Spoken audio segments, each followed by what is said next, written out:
even to write one drum part out could take 5 hours. Wow. Yeah. And that's what we had to do. Yeah. That was the kind of homework you do if you took the school seriously. Yeah. The people who are blowing off the school are laughing at me, talking about how I had 25 hours of homework over the weekend. They're all laughing at me, and I'm like, well, you're wasting your money, so I should be laughing at you. Did they graduate? No. No. They dropped out semester 1 or 2. Wow. And the stuff that I learned there, I immediately put into effect when I got home and started working.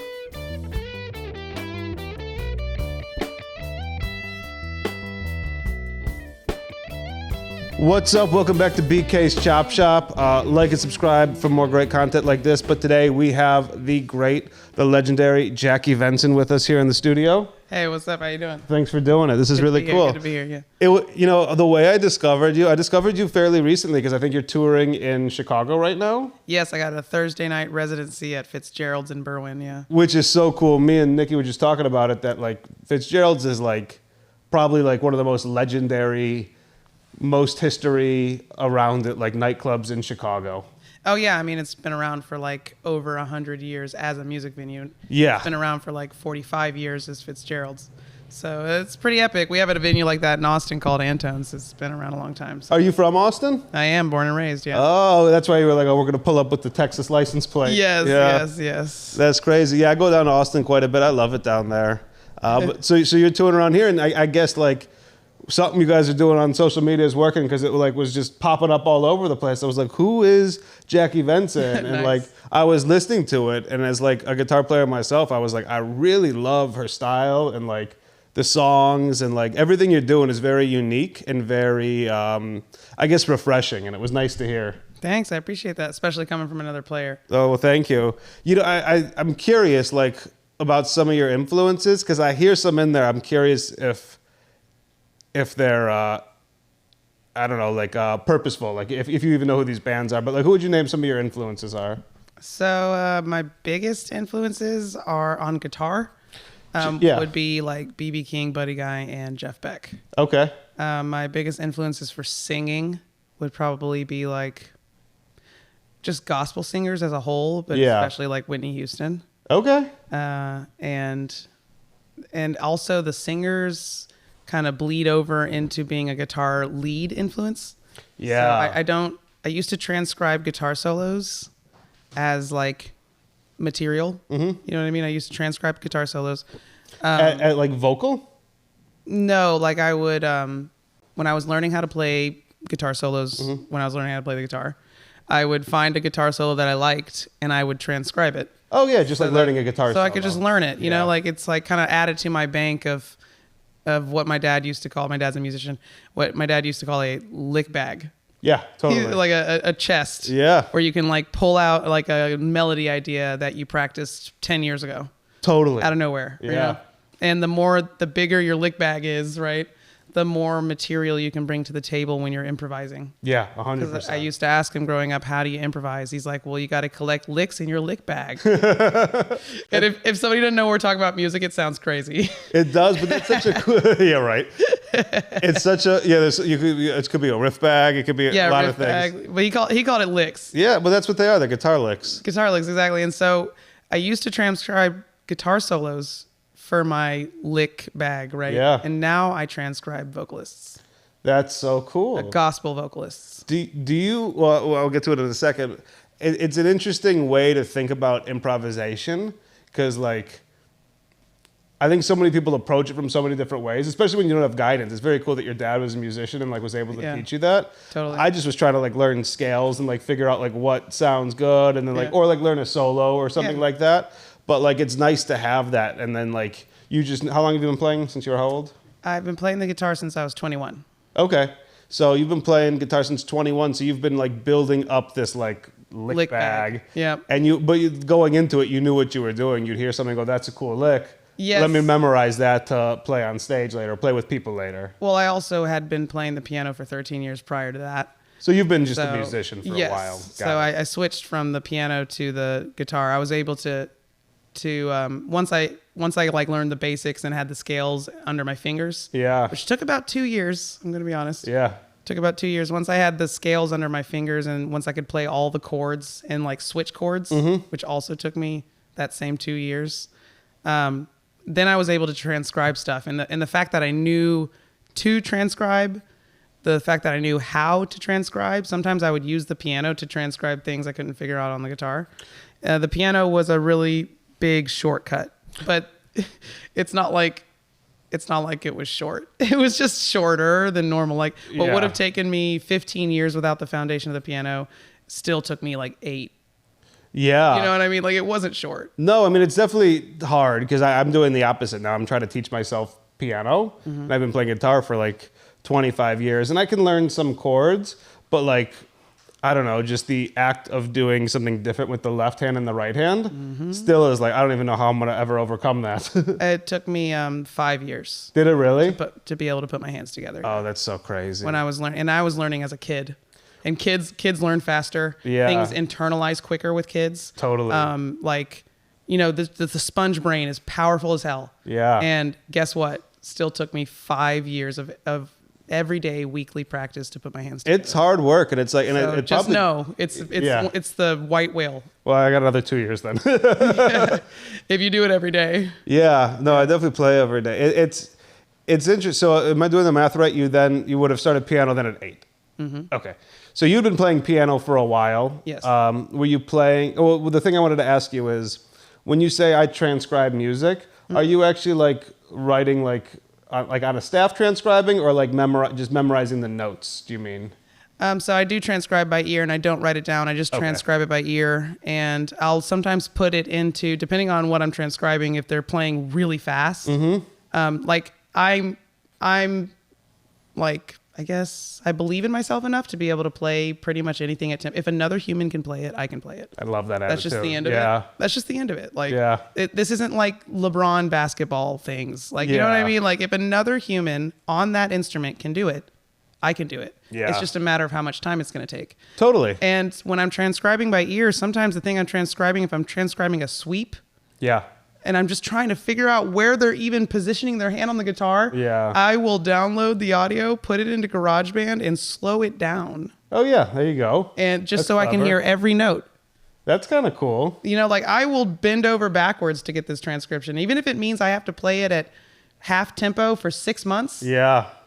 Okay. 6 months later, oh, here I am playing it. Do you know what I'm saying? Like it's just a matter of time. 100%. And I've tried stuff like that. I give up a lot because I don't think I have the drive you do. I can tell you never give up. Do you have perfect pitch? No. No? Hell no. You have pretty good relative pitch, I would imagine. Yeah, pretty close.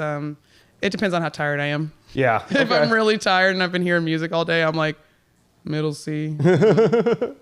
You know, like, and I might get closer if I'm less tired. Yeah. But it takes focus, you know, like it's not something that just comes naturally. I have a good pitch memory though. Okay. If I'm picking up a guitar and like in a store, try it out, and let's say I don't have a tuner and the guitar is kind of like, ugh, but I really want to feel how the guitar plays, but I really need it to be kind of in tune. I've tuned the guitar enough to be able to remember generally, not to the perfect exact scent, right? We're not going to 440, but we're getting pretty close. Yeah, but I can maybe get it to like 438. Okay. Or 443. I might be a little sharp. Sure. I mean, that's pretty I don't have perfect pitch, but like I have a good enough memory from hearing ding, ding, ding, ding. You know what I mean? I have enough like hearing that same to when I strike the string, I can be like, no, we got to go up. Yeah. Do you know what I mean? Yeah. No, that's a very cool thing to do. I've always been able to tune the guitar to itself. Yes. Just because I'll get the first string and then turn it to itself. Yeah. You know what I mean? Yeah. Get the first string right. Exactly. If you can get closer to the first. I had a guitar teacher once tell me, that you just listen for the waves. So like when you're tuning a guitar, if you hear like bow bow wow, wow, it's out. And if you hear bow wow, and it just stays steady, and you don't hear the vibrato thing. Yeah, that means it's in tune, and it always helped me. Because if you're on stage and there's other people making noise, and you don't have one of those like ones that picks up the vibrations, it's been a very helpful like thing. I've never heard that before, so I'm gonna remember that. Yeah, shout out Bobby Stanton. Shout out Bobby. Bobby was a cool guy. Bobby taught at the school I went to, and now he's at Berklee now. Oh, nice. But he moved up. He moved up, yeah. He moved up. And he had this crazy story where he was James Brown's guitar player. Oh, that's cool. Strictest job he probably ever had, huh? He only did it for a couple months. The last gig he had was the night that James Brown burned down his hotel room smoking crack. and then the tour stopped. But he just tells that story, and you're like, you've got like so many stories, man. James Brown is just the most unbelievable character. Shout out James Brown. Yeah.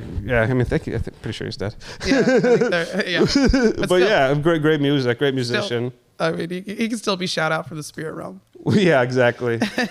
One of the influences I hear a lot when I listen to your music, and granted, like I haven't listened to like everything you've done. I have a ton of stuff. So. I'm sure. Yeah. When I listen to stuff that's probably newer on your social media, Instagram and TikTok, I hear a lot of prog rock, and maybe that's the Jeff Beck, but specifically, I don't know if you know a band called King Crimson. I do. Yeah, I hear a lot of that. Hall of the Crimson.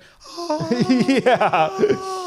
But like with the chord changes. I've heard that. I've heard that album many times. Yeah, I hear The Hall of the Crimson King. Yeah. Heck yeah. And also Pink Floyd The Wall.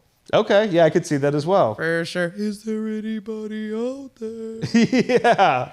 And I love that song. Oh my gosh. Do you see the frightened ones? Oh yeah. Every time I hear that song, I'm like,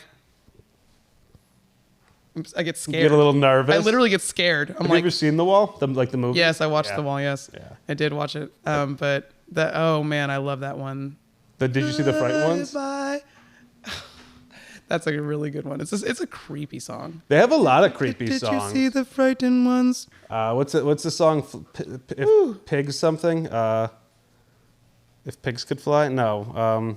Pigs in the Sky. Yeah, Pigs in the Sky. Yes. That one's creepy. Have a cigar. They like if you listen to the lyrics. I used to like listen to them in like 8th grade and smoke weed and try and play guitar to them. But then if you're like high though, then you get scared. I'm trying to tell you scary stuff. We used to watch. But I really love that.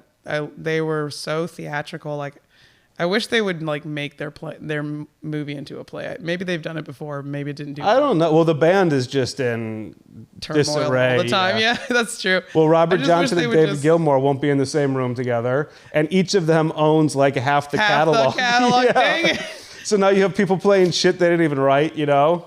Man, I wish they would just like, I don't know. Can you just take the money? Yeah, can you just like get a music director to put all it together in a play for you, and can you just take the money? You know, part of me respects that they don't take the money. Like same thing with Led Zeppelin, as much as, you know, they've been offered more money than anybody to like replay again together. And I think it's cool that. Oh no, I don't mean to play it again together. To sell the rights to somebody to put a play together. I don't mean to do a concert together. I'm like, no, just take the royalty money. Just take the mailbox money. And let someone make a Broadway play out of The Wall, please. That would be huge. Because The Wall, it has a really important message that still applies today. Yeah. And so, like, just take the mailbox money. Just let somebody take the music of that album and adapt it for stage. I mean, that would be $1 billion idea. It would be amazing. They could do the lights, hey, teacher, leave those guys. We don't want, oh my God. That would. Cut this part. Cut, why? Just because it's such a good idea. Oh, you mean clip it? No, I just want to see it. Oh. No, please, somebody take this idea. Yeah. Seriously, I just want somebody to see it. As if me or Nick have access to the rights of Pink Floyd music. Good luck with that. Another idea I have that's a good. Oh, good dude, check it out.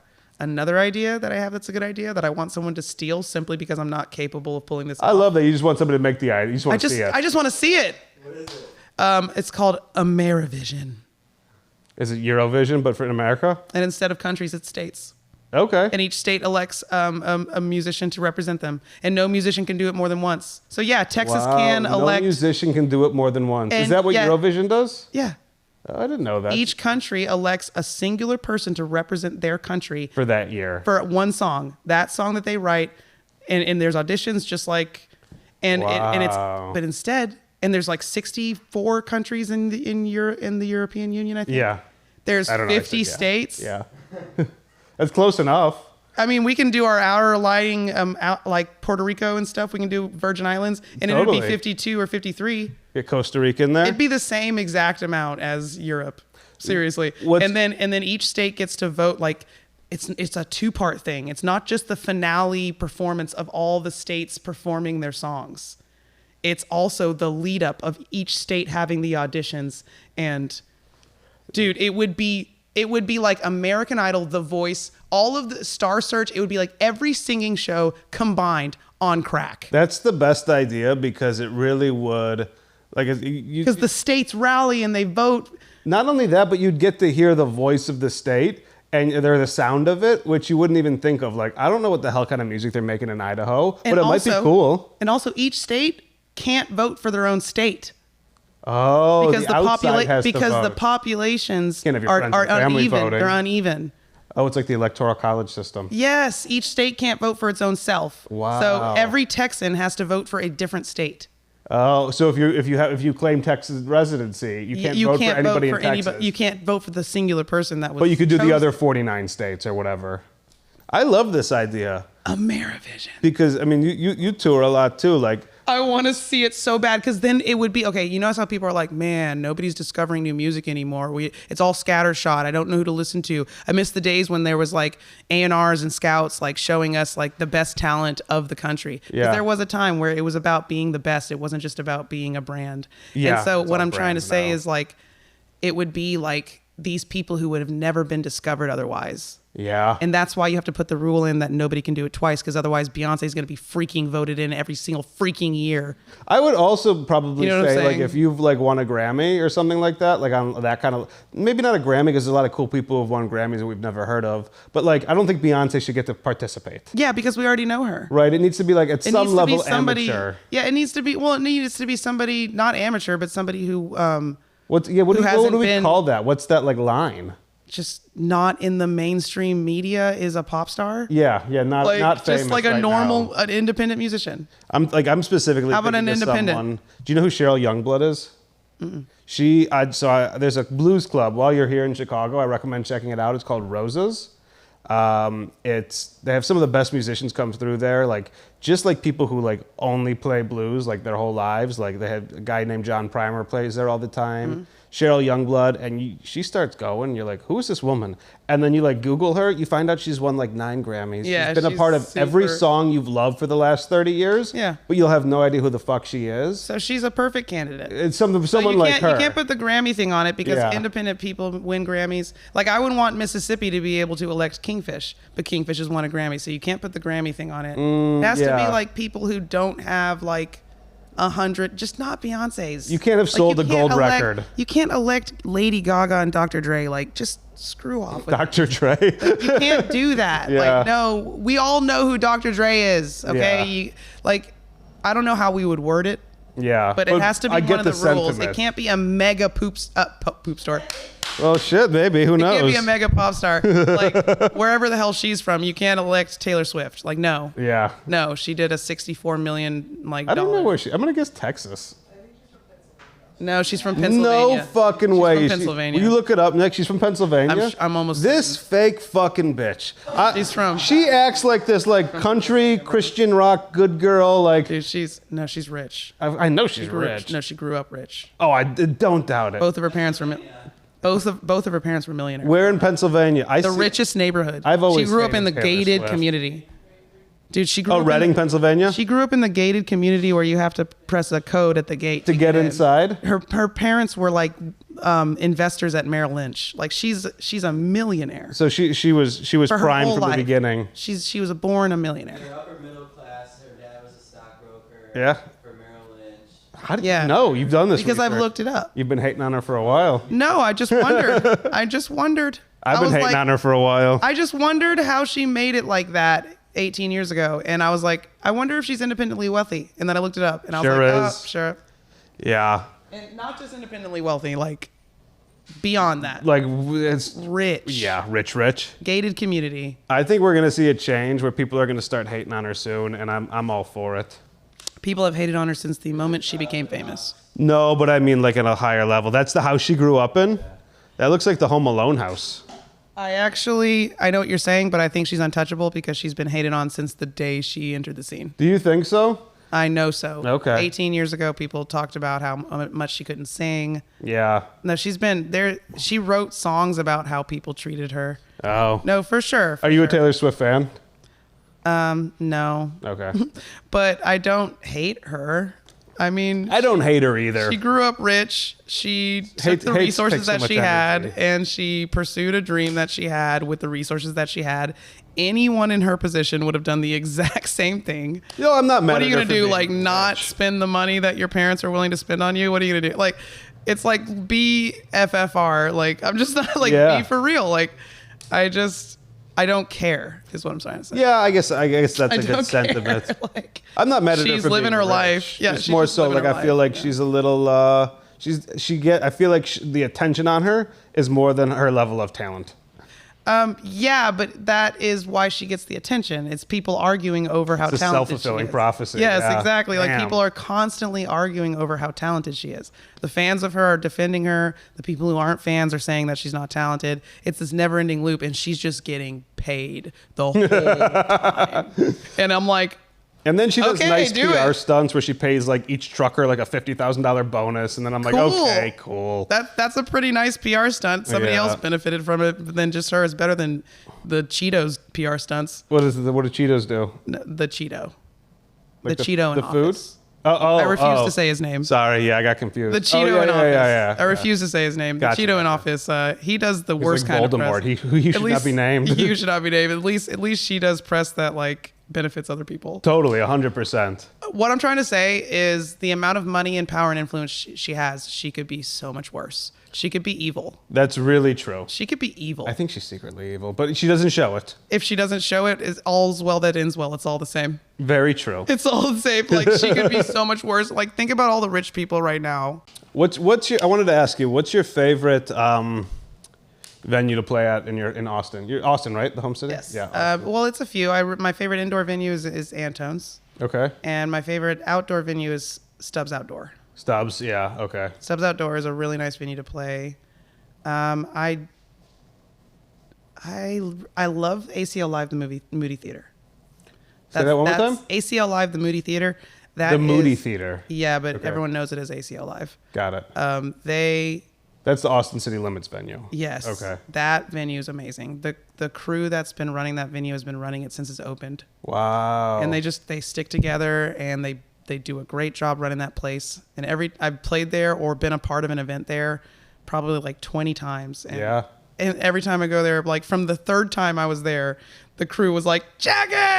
And like they remembered me even though a million artists work there. And at this point we're just family. We're like on a first name basis. That's so cool. But everybody loves them. Like when I don't hear anybody have a bad experience at that venue. So that's a really excellent big venue. What about favorite city to play in outside of Austin? Oh, Chicago. Is it really? Yes, because I never have a bad show here. Okay. Probably 8 years ago, I did a tour here in the winter in January because Okay. I wanted to show the Midwest that I meant it. Yeah. It's That like I means mean you it. mean it, yeah. It's like I want you guys to accept me. Yeah. I'm gonna come on January 7th through January 20th. I'm gonna show you that I mean it. Okay. So I came here and I played at the Elbow Room. Oh, the Elbow Room, RIP. I love that place.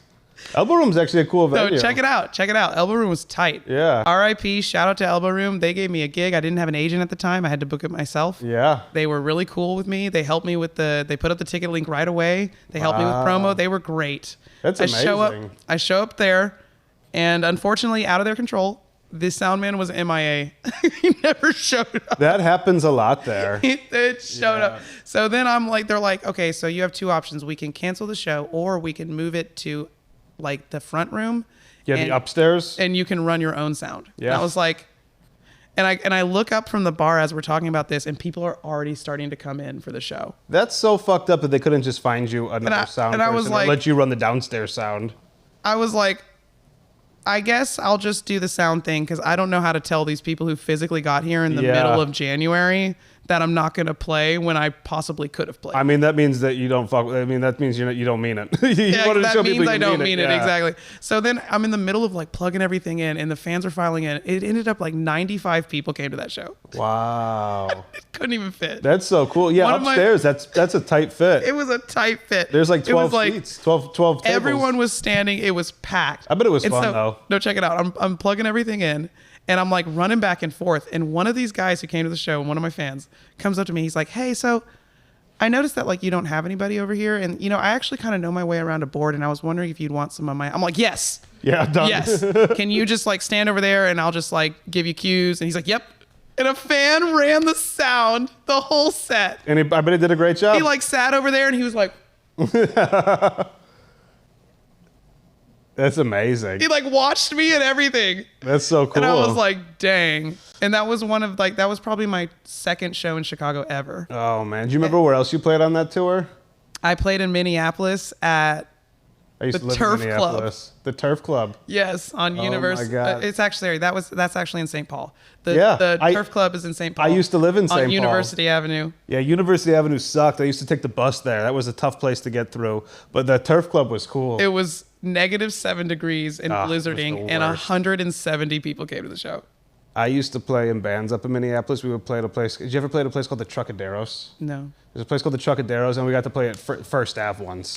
Oh yeah, which First Ave was is cool. Very cool, like the Princess Did you do Club. Did you do the big Yes, stage? we did. Ugh, I've never done the big stage. I've only done the 7th Street entry. I was playing with a reggae band at the time. Mm-hmm. Forget it was Pee Wee Dreads, something like Pee Wee that. Dreads. That Yeah. sounds cool. That's- Sounds like a reggae band. I'm like 99% sure that's the name of it. Yeah, we were playing with people. We got to do the First Ave upstairs, and it was That's very cool. cool. I still have the poster from it.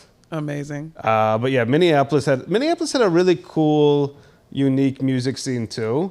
A little Twin Cities is smaller legit. than Chicago, but what's up, Nick? Just only 30 minutes. Oh, 30 minutes. I thought he was signing over there. Me before. Yeah, well, I thought you were trying to get my attention. My bad. The Minneapolis has a big hip hop scene Yeah. and a big jazz scene. Yeah. Are you like a big jazz person or more blues? I'm pretty much everything kind of like except jazz. And what do you Except mean? jazz. What do you mean by jazz though? Like they Like I have. really like Hiatus Coyote, and I consider them a form of jazz. Sure, I But agree. I also don't really listen to Coltrane. I'm not really into. No, I'm talking about like there's a place called the Artist Quarter with like these like super genius musicians will sit down and play like suspended ninth, flat fourths, and like Is it like an open jam? you have to be like invited to jam. No, but like what I mean is that are they making it up the Yes, whole time? yes. Yes, I like that kind of stuff. Okay. That's what I consider kind of like jam stuff. Okay, yeah, like they're improvising. Yes, I like that kind of stuff. I don't like it when people are like doing like really intense coke fueled sax solos for like 15 minutes Yeah, I got a friend who plays in one of those over bands. like giant steps chords. Like I'm just not. Yeah, it sounds like you're listening to some like weird anime and like doing a bunch of coke at the same time. You're like, Yeah, this is and it just seems a like weird energy. Yeah, it's like it's not my favorite, but I really do love like high concept music. I love jams that are made up off the top of their head. I love Yeah. high level playing. I love skill. Yeah. I love all that stuff. So it just depends on the kind of jazz. Yeah, they had a club called Artist Quarter that's still there, and the Kitty Cat Club, Nice. which was just like, I mean, you would see people drop in there, and if you got to play there, like, and got invited back rather, like a second time, you knew you could hang because you would be like, oh, where's that guy from? Oh, that's Herbie Hancock's trumpet player. Oh, Or, like, wild. you would like just find like the craziest That's what people. I'm trying to say, man. That's what I'm trying to say. Should we give them a hint about the new series we're going to be starting soon? Oh yeah, so Nick and I, our buddy has a place called the Sound Lounge over here. Mm-hmm. So Nick obviously do it with his day job, like working on film and on set all the time. Bunch of people who work sound like have like side gigs and stuff.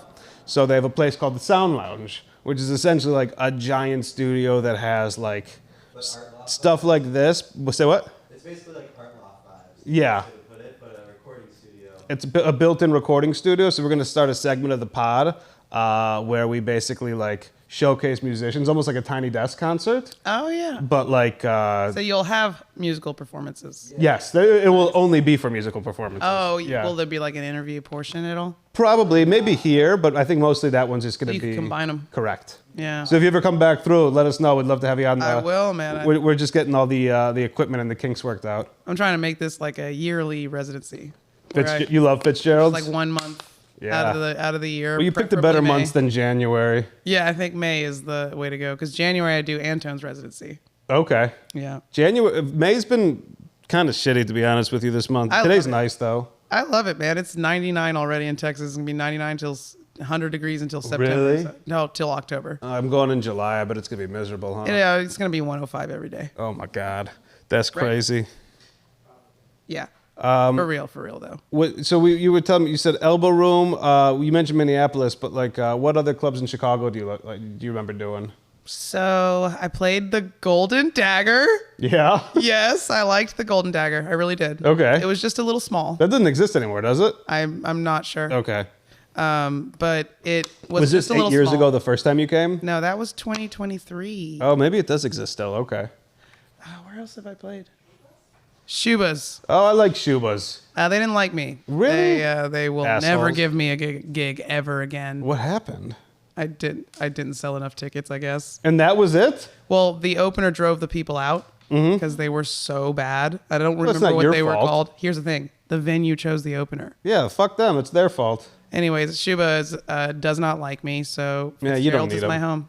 Well, when I start making Fitzgerald's, when May, like if I can do this every May, when May becomes Fitzgerald's best month, Shubas will realize they messed up. Yeah, I think you should reach out. I'll hook you up with the booker there, Rose's Lounge. Rose's Lounge. It is like, it feels like you walked into a blues club in the 30s or 40s. That's cool. And I think it was made to look like that in the 70s, but they haven't changed one fucking thing. So it's like, I mean, a little gross, but like, who cares? Yeah. But like, it's fun. Everybody comes in there to hear like raw, real blues. Well, I don't play only blues. I know, but you could do other stuff there too. Yeah. But I do think it would be a good place. Is this the Golden Dagger? Yeah. Still I liked out. it. It was just a little small. Like the capacity, I mean. Okay. I have a really great crowd in Chicago, so I need more than like 100. Yeah.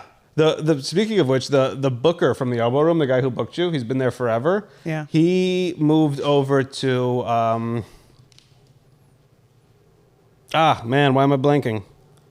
I'll think of it and I'll let you know. He moved over to another club in Chicago. Nice. I'm sure he would remember you. And I was going to play at Evanston Space, but then it got canceled. Space is cool. Got canceled in the pandemic. Really? Space is no longer? No, I Oh, the was show got supposed to play canceled. the show and it canceled That in sucks. the pandemic. Yeah, Space And then is a nice venue. we just never worked out. And then Fitzgerald's found me. Okay. Will became a fan separately from booking me. He just became a fan and then was like, "Hey, do you ever play here?" And I'm like, "Yes, all the time."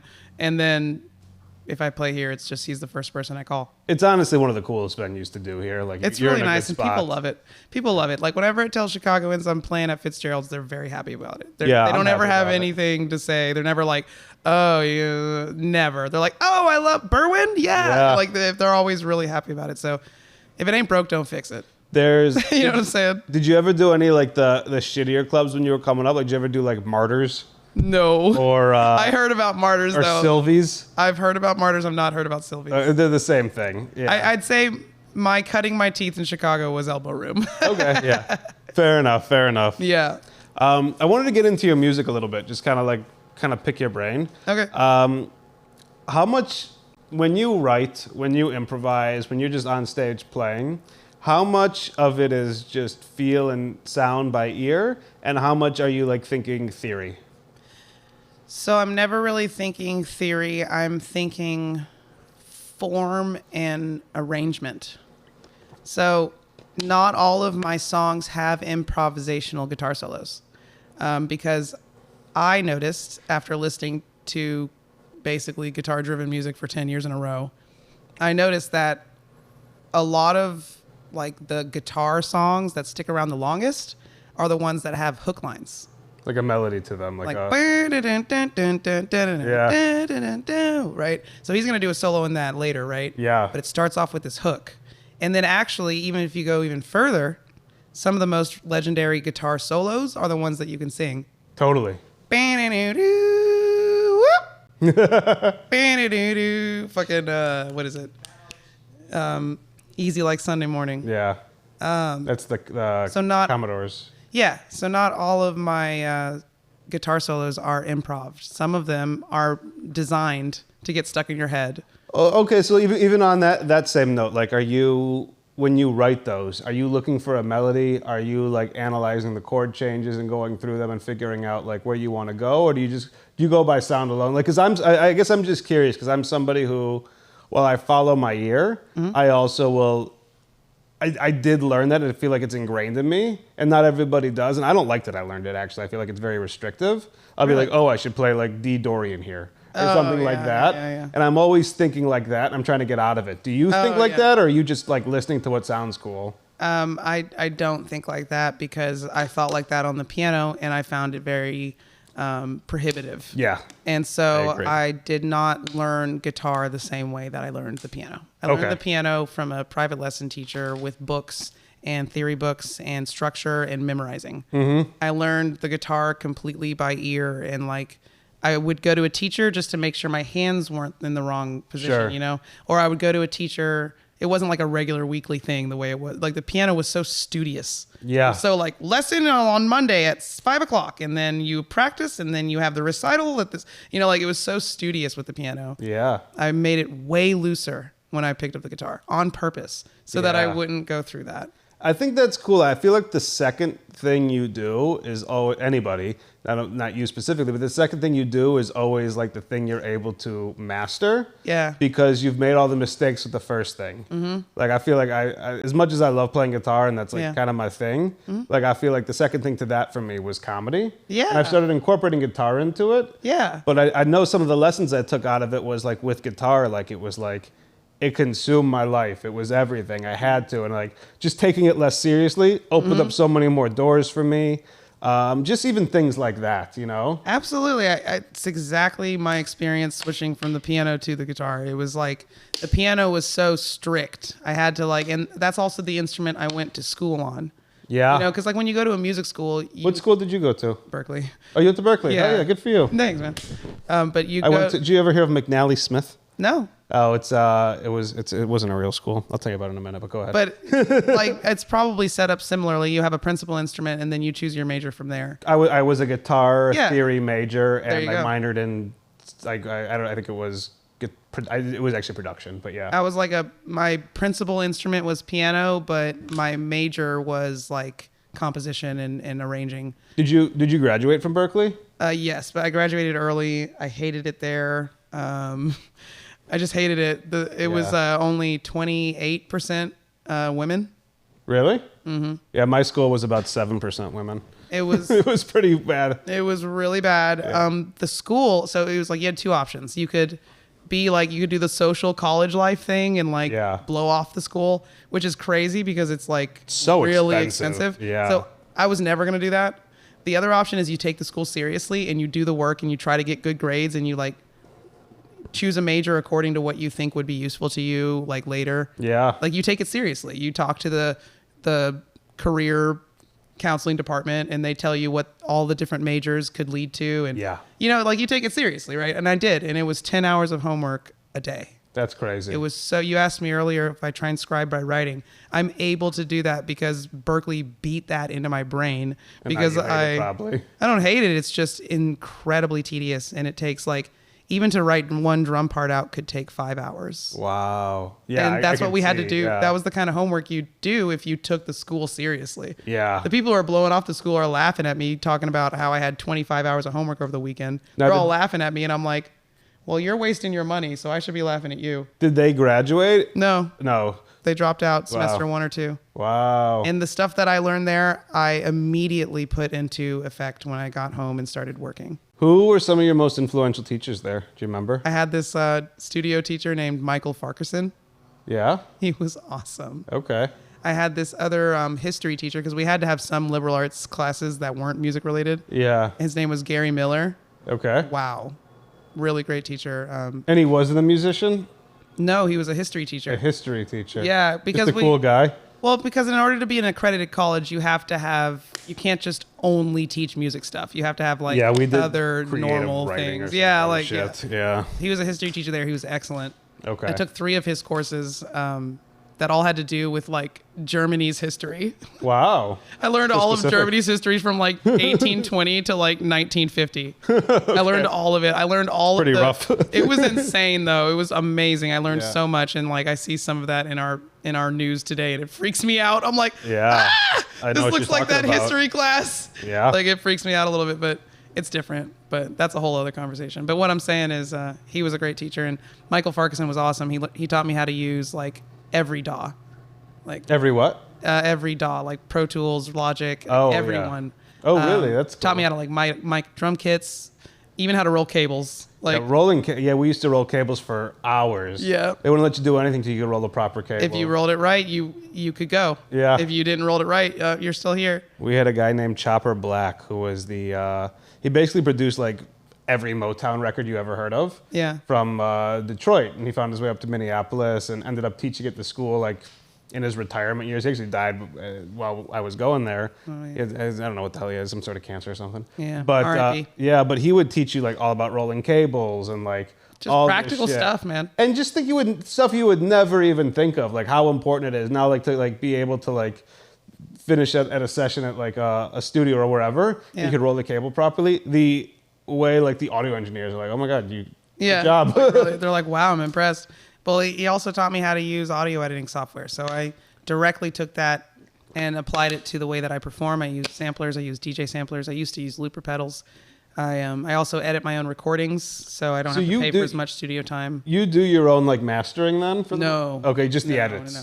But I do the edits, and that saves the mixing engineer about 40 hours of work, which saves me 40 hours of money. And yeah, smart. I save a lot of money being able to do that. And also, like, I can do video editing because video editing software is exactly like audio editing software, just for video. Yeah, it's the same. It's like you load it onto the tracks, you mute it on this part, you deactivate it on that part, you activate. It's the same exact thing. It's laid out the same. Totally. So I only had to watch like 1 or 2 YouTube videos to learn how to use DaVinci all the way. Oh yeah, that's what we use. Yeah. I only had to watch 1 or 2 YouTube videos because of how like the knowledge just transferred. That's so cool. And I saved myself a ton of money editing videos for Yeah. vertical, for TikTok. It's insane, the foundation of knowledge that school gave me. But that's because I decided to take it seriously. If you don't take it seriously, like yeah, you get what you put in. You get what you get out of it what you put into it. you do, and there's a lot of good stuff to learn there. But nobody ever talks about the school that way. They're like, "Oh, you're going to Berklee, so you're going to be famous." Did you meet John Mayer? Did you meet John Mayer? Yeah, he's there like once every like 6 months after he's back from tour. You mean once every fucking 10 years? Like, Whatever it is, he yeah. hardly ever goes there, man. They pay him every now and then, and he'll go there for one day. Yeah. God, he's like their only mascot. He is their mascot. He's their only one. Well, it's a pretty good mascot. Our mascot was Bobby McFerrin. No, Bobby McFerrin's rad. So He was cool. I would much rather be Bobby McFerrin than John Mayer. Yeah, Bobby McFerrin would always like hold these concerts where he would just like bang on his chest and make crazy noises, but it sounded amazing. I would much rather have it be Bobby McFerrin, dude. Like that's a way better mascot. Yeah, he was a cool guy. No, but like what I'm saying is, there's a lot of incredible stuff you can learn there, but you have to like care. Yeah. You have to want to learn it. You have to want to do the 10 hours of homework a day. It was nuts. I mean, that's great. I would go crazy, but It was nuts. But here's the thing. I didn't go crazy because like it was fascinating. Because you loved it. Yeah, it was like the 10 hours was like, hey, make the project is a 64 bar song. The song has to be at least 64 bars long, 64 measures. Okay. It has to include a coda. Okay. It needs to have at least one key change. Okay. But it can be any song. It's amazing. It can be minor, major. Yeah. And if you really care about it and you put your time into it. That's a pretty loose I know, but that could take rubric? you 10 hours. Sure. It could take you 10 hours because you're going to present it to the class and you don't want it to sound like Yeah. And even if you make it sound like funny, that's going to take time. You ever make a joke song? It still takes 6 hours. Yeah, because you want it to sound good. You got good joke song, right? Yeah. So you have to have the drum part, you have to have the bass part, and then you have to write out all the parts that you recorded. Oh, so you have So to after show your work. Yes, after you're done recording all of the parts with the MIDI drum kit or the loops or whatever, after you've made all the qualifications, 64 bars long, there's a coda, there's a key change. After all that, now you have to transcribe all the parts onto manuscript paper. Oh my God. That seems like And that's just too homework. much. That's just homework from one class. I would have been one of those 1.5 semester kids. That's just the homework from one class. That's great. Yeah, I don't. Because then I also had a history paper to write. Yeah, because you would have to do the other shit. It was nuts, but I learned a lot. It was like I was a giant brain. It was like Pinky in the Brain. It was like the giant brain. Pinky in the Brain. You know what I mean? I was the brain at that school for like 3 years. It was cool, but it was hard. Did you feel like when you got done with school, you wanted to like rebel against all knowledge and learning a little bit, and like absolutely? take a different path? Yeah. You know what I did? What did that look like for you? My mom flew up to Boston because my whole family's in Austin. So my mom flew up, and my brother, my sister, Austin, Massachusetts. Yes, Austin, Boston, Massachusetts, Austin, Texas. So they all fly from Austin to Boston to just help me move. Back to Austin? Yeah, Okay. I'm getting out of my dorm. I'm going back to Austin. I don't really have anywhere else to go. I only did the school, so I didn't make any network connections in Boston. I didn't go out and do gigs. I didn't do jams. I wasn't like this gigging musician like some other people were when they were blowing off the school. You can't gig and do Berklee at the same time if you're going to take the school seriously. You can't. Okay. So like you're either blowing off the school and just using it as an excuse to be in Boston, right? Yeah, and around the people And the around the equipment musicians, and yep. top quality recording And you're just equipment. skirting by and you don't really care. Yeah. Or you're taking it seriously and you're doing 10 hours of homework a day. I chose route B because I wanted to also graduate early because I hated living there. It was really cold. And I lived in the middle of downtown, so it was like cold and dirty. Anyways, so like my family flies up and my mom's like, okay, so are you sure you don't want me to change the tickets to go to the graduation ceremony? She's like, are you sure you don't want to walk the stage? And I'm like, Mom, I want to get out of here as soon as humanly possible. I want to move the last things out of my dorm and I want to get out of here. And as the rest of my classmates are walking and shaking Mavis Staples' hand and grabbing and with their thing, I'm on a plane. And I'm like, tell them to mail me my bachelor degree. Yeah, you work for it. You don't need to walk across the stage and shake somebody's hand. They wanted us to be there at 6 a.m. What? I'm like, fuck no. So you know what I did? We would move out my dorm and pack stuff up and figure it all out during the day, get dinner, and then I'd play Xbox all night. There you go. It was awesome. At what point did you take what you learned at Berklee and turned it into like, hey, I'm going to become a touring musician and like build a career out of this? Almost immediately. And the way that manifested was the technical knowledge that I got. So when I had the idea to pick up the guitar, and then when I got back to Austin, I started doing lessons on the guitar and I started hosting karaoke for a living. Hosting karaoke? Yeah. That's so funny. I'd make like maybe $600-700 a week doing that. No fucking way. Yeah. People love karaoke. We're talking like 4 nights a week, right? 5 hours each night. 6 hours if you include like the setup. You do it for 4 hours and then you break down. You go home. So it's about a 6-hour ordeal. Yeah. They'd pay me $150. I'd make another $100 in tips because I got to sing when no one's singing. So. Right. And then so I'm talking averaging about $200, and then I do 4 of those. Wow. You're set. Sometimes it'd be $1,200 because I made a lot of tips. Yeah. Because they liked how I sang and they were drunk. Yeah. And then I'd do that every week. And my expenses were not what they are in 2025. I'll tell you that much. So sure, yeah, you're 22. So, $600 to $800 a week, that's my rent is covered. Yeah. That first week. And so I was just hustling and learning how to play the guitar. And then the other nights that I was not doing karaoke, I would go to open jams because I did not want to learn the way that I learned on the piano. Yeah, you wanted to Like learn what you said playing with comedy, other you people. very purposefully kept it loose with comedy. That's exactly how I did. I don't think it was on purpose, but I just knew I fell into traps with like It was music. like subconsciously though. Yeah, exactly. You know, like I took this too seriously. I was too attached to it, and like, And I kind of squashed it. yeah, you do squash squeezed it. it, you And know? you squash opportunities. You're too honest with people about like your own abilities, and like Mm-hmm. then you look at it from like this 30,000-foot view now, where like I kind of do both, but like nowhere near the amount of music I used to play before. And you look down and they're like, there are so many successful people who make the most out of just playing 4 chords. Yeah. And like to just have the knowledge that I didn't have to like think about like what the Picardy third was of, Yeah. you know, like You wish you could have told your younger self that, maybe. just chill the fuck out. Yeah, and like just you have enough, and you're smart enough and creative enough to make something of this, or at least give it a go. Yes. You don't have like there was always this competition, like probably at Berklee too, to be the best. Yes. And like some of these kids, like I mean, you gave the analogy before. Some of them were like fucking LeBron.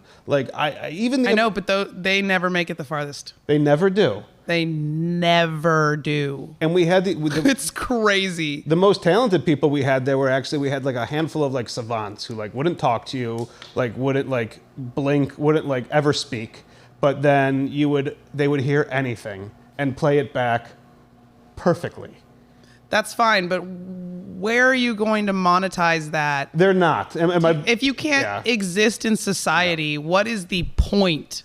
I don't know. I always wondered, but it almost just felt like a superpower watching some of these kids. A superpower that can't do anything for anybody. Yeah. Except for other music nerds, which is 0.000004% of the population of the earth. That's so true. Like, I learned that at Berklee. Yeah. Berklee taught me some real world stuff. Yeah. Like, look, nobody cares. Everybody prefers ZZ Top. Yeah, right? Nobody cares. Yeah, and nobody cares why they prefer ZZ Top. Nobody cares They if they don't hit the flat even fifth think, a lot. you know Yeah. why? Because life is hard. Yeah. See, when you're a stupid 18-year-old and you've only ever lived in Texas your entire life, or wherever all these kids are coming from, and we're all like just stupid kids in this college thinking that we're adults because we legally are. Yeah. But we're not. Yeah. And they're all 18 is so young. they are so zoomed in and they don't realize that it's like, no, you don't have to be Jasmine Silverman. You can be Nora Jones. Totally. And you can And you'll probably do better. and you will make so much more. How many albums do you have right now? 4. 4? With the same, like, have you been playing with the same band the whole time, or has it No. changed? Do you change It's on changed. purpose? I don't. Okay. It changes for reasons out of my control. Totally. When I find a player, as long as they'll stay with me, I'll stay with them. Okay. But if they move on to a different opportunity, I can't control that, and I'm not going to hold that against them. 100%. So it does change, but not usually by my choice. Are you working on anything at the moment? Yes, I have an album slated for maybe 2027 called Latest Hits. 2027? Yes. We really going in the future. But until then, probably an instrumental album that me and the band are going to write together. Very cool. Because I think an instrumental album would be really cool to have. And I think that it could open me up to... Karaoke. Yeah, I know, right? No, more like I think I'm going to push it in a cinematic direction because I'm trying to get film score opportunities. Oh, talk to me and Nick after this. Yeah. Yeah, we work on a lot of films. I'd like to do I'd like to have my music be considered for the background of things. That's and amazing. I think having It's a a good whole avenue. instrumental album would be neat. Plus, I've always wanted to write an album with the band. It's just that they're all players and they don't really sing. Yeah. And I think writing an instrumental album, since they're such masters at their instruments, I think writing an instrumental album versus a singing album, I think the instrumental album will be so much more fun. Yeah, it will allow everybody to really showcase their talent, too, in a way that they Yeah. probably haven't gotten to before. Well, everybody's just in their element. Yeah. Like, you know, like my players, a couple of the players in my band can sing and they do sing at their other jobs, but their primary thing is the instrument they play. And I just think that writing an album together on the instruments where they're in their element is just going to be so fun. That's amazing. Versus a singing album where it's like, because I got to be the one to sing the parts because Yeah. I'm the lead singer of the band. No, I'd rather us all be on the same playing field. That's cool. I'm not the singer and the guitar player. You're I'm just the just guitar the guitar player. player. You're just the keyboard player. You're just the bass player. I think it'll just be so fun. That's sick. I like that idea a lot. Plus, I already have all these singing albums, you know? All these singing albums. I got 4 singing albums, man. Yeah, let's take it back to before singing. Yes, before times. What inspires you to keep like moving forward? Oh, I get bored. I don't do very well with downtime. I get really, Yeah, me if I too. don't have anything to do, I literally like spiral. So it's more so just you're keeping yourself busy with things you enjoy and love. I also have to be a human in society and I have to make money and I live in a very expensive city. Yeah, absolutely. I don't live in a cheap place. My bills are intense. So I gotta Intense. stay creative and I gotta keep it flowing.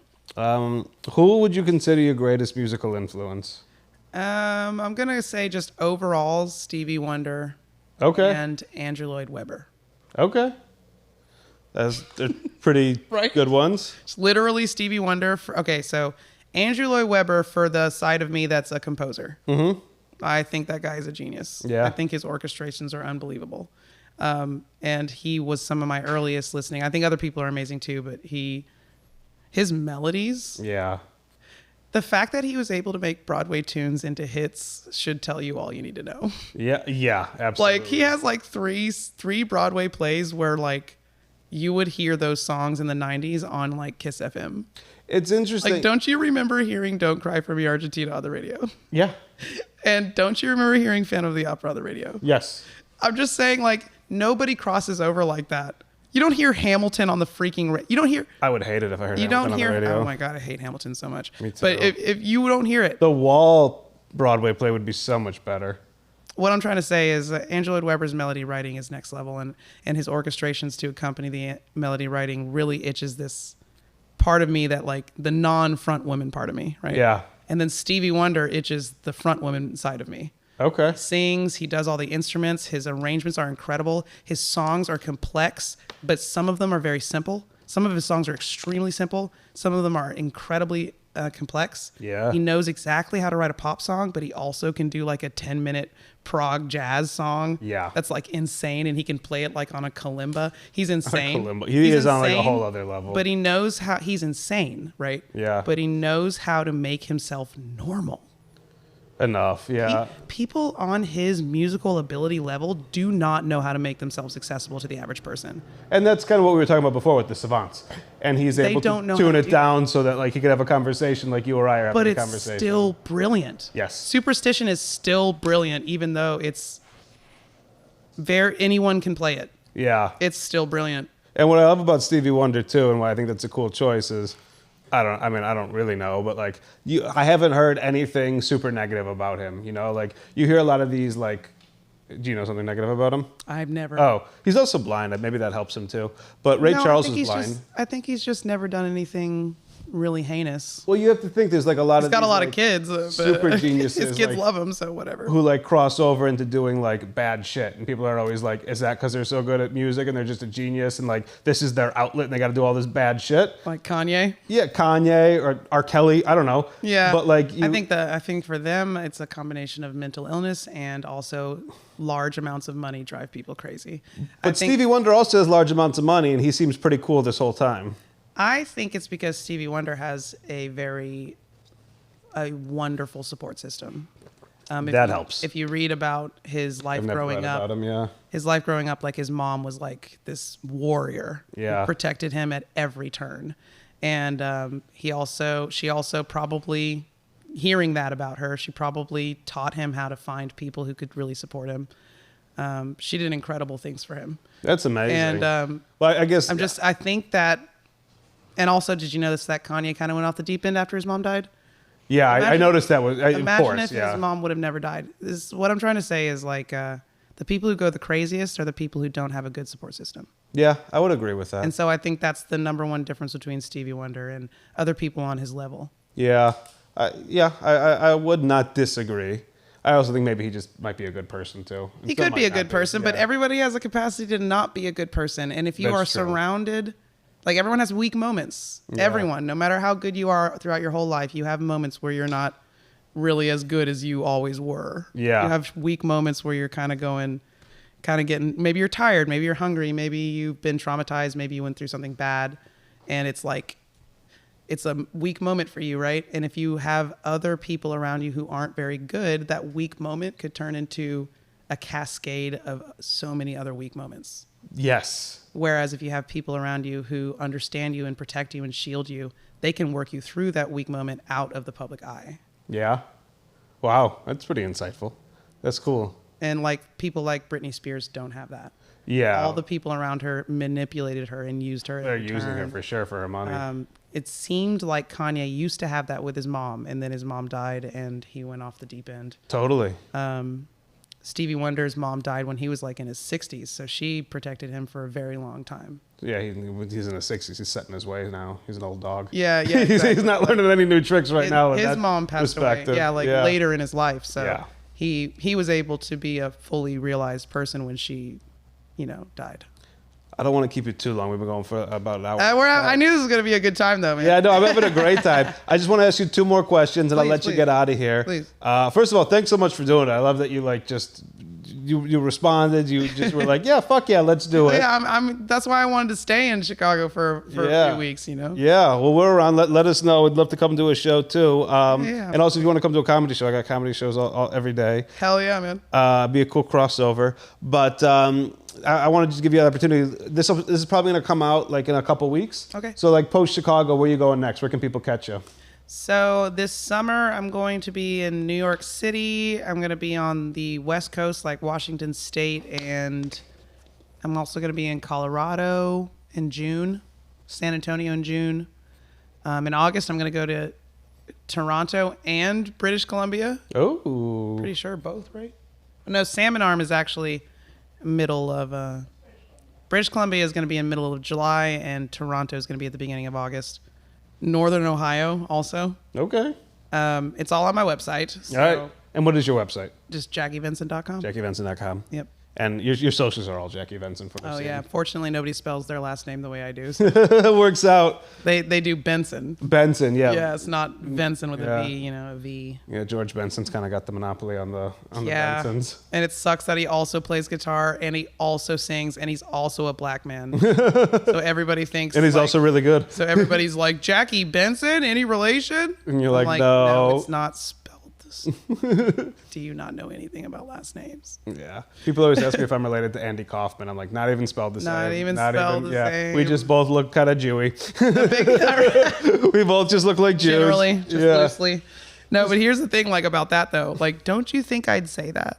I wouldn't. Like, no, yeah, I guess you wouldn't want to know. Well, I think not that you wouldn't want to know. I would never want to be perceived by somebody as like. Somebody else's. Brad's uncle's famous comedian. No, he's not.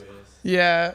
No, I wouldn't want anybody to like be like, oh, you're this person, Yeah. That's true. or think you got where you are because of that, somebody yeah. else, especially fair. if they've never lifted a finger to help you. Yeah. And you do this all on your own, and people go, oh, that's George Benson's cousin, and you're like, well, I talked to him twice in my life, you know. Yeah. But people automatically assume that. Oh yeah, like the you worst. wouldn't want. Yeah, that's true. The situation where you don't want to be associated with the with the person that you're related to. Yeah. It's not That's even fair. not associated. Just I think when you do the work, you don't want to. You want it to be yours. Correct. That's all You it want it to be is. yours. That's yeah, all yeah, it yeah. is. You don't want it to be like, oh, well, they got there because of that person's their uncle or whatever. Yeah. Yeah. What my last question to you, and I ask this to a lot of people, is do you have like a quote or like a mantra or something that you like always tell yourself, like either when things are good or bad or just to like stay focused, that you always come back to? So my favorite quotes are always by Maya Angelou. Okay. And her, like, Who they just ripped out of the Naval Library for some crazy reason. I'll put her back. I'm sure they will. Just It's give us wild. 3 years. Just give us 3 years. But yeah, what is the quote? We'll fix it, I promise. Just give us 3 years. Anyway, so we're on a 3-year delay, but we'll fix it. Anyways, my favorite quote is from Maya Angelou. It was her last public words before she died. And she said, listen to yourself. And in that quietude, you might hear the voice of God. Wow. That's a great one. That's actually the best one I've heard so far. She is the most legendary person ever. Her and Harriet Tubman. Doesn't get better than that. Amazing. Well, thank you so much, Jackie Venson, for coming out here, for being in Chicago. I can't wait to see more of you in Chicago. Me and Nick will try and come and check out the show live if we can. Hell yeah, man. We'll put you on the list. No Hell problem. yeah. Thank you so much. Thank you.